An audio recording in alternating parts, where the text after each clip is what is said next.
শুক্রবার বিকেলের মুষলধারে বৃষ্টিতে তলিয়ে যায় রাজধানীর মিরপুর ১ নম্বর কাজীপাড়া সহ বেশ কিছু এলাকা। এতে চরম ভোগান্তিতে পড়েন বিনোদন কেন্দ্রমুখী এবং স্বজনদের সাথে ঈদ কাটিয়ে ঢাকা ফেরা মানুষ। এ সময় সড়কে বেশ কিছু যানবাহন বিকল হয়ে গেলে দেখা যায় যানজট।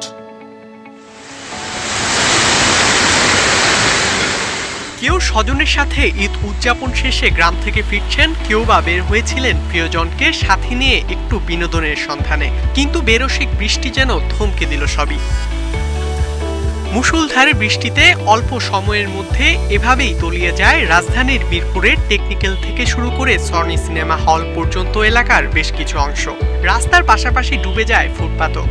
আমরা আসছি কুষ্টিয়া থেকে, ঢাকায় দেখতেছি যে বিশাল পানি,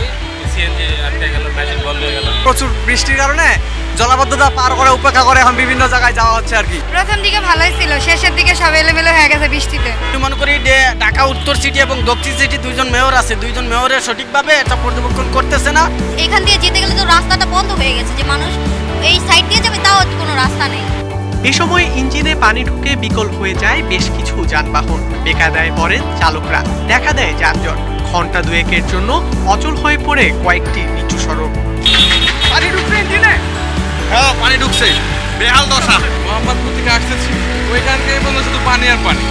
এই মোটরসাইকেল 2-3 বন্ধ হয়েছে, স্টার্ট দিচ্ছি, তারপরে বন্ধ হয়ে যাচ্ছে। ইঞ্জিনের ভিতরে পানি ঢুকিয়া মানে ইঞ্জিন নষ্ট হয়ে গেছে, গাড়ি আটকে গেছে, মোটরে ভিজে গেছে গা, গাড়ি নষ্ট হয়ে গেছে গা, পানির লেগে সমস্যা হয়ে গেছে গা।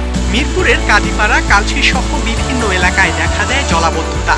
কয়েক ঘন্টার জন্য পানিবন্দী হয়ে দুর্ভোগে পড়েন নগরবাসী। এবছরের তীব্র তাপদাহে মানুষের প্রার্থনায় ছিল বৃষ্টি, কিন্তু ঈদের দ্বিতীয় দিনে এমন বৃষ্টিতে ঈদের আনন্দ থমকে যাবে এমনটা হয়তো ভাবেনি রাজধানীবাসী। ইকরামুল কবির, ইন্ডিপেন্ডেন্ট নিউজ, ঢাকা।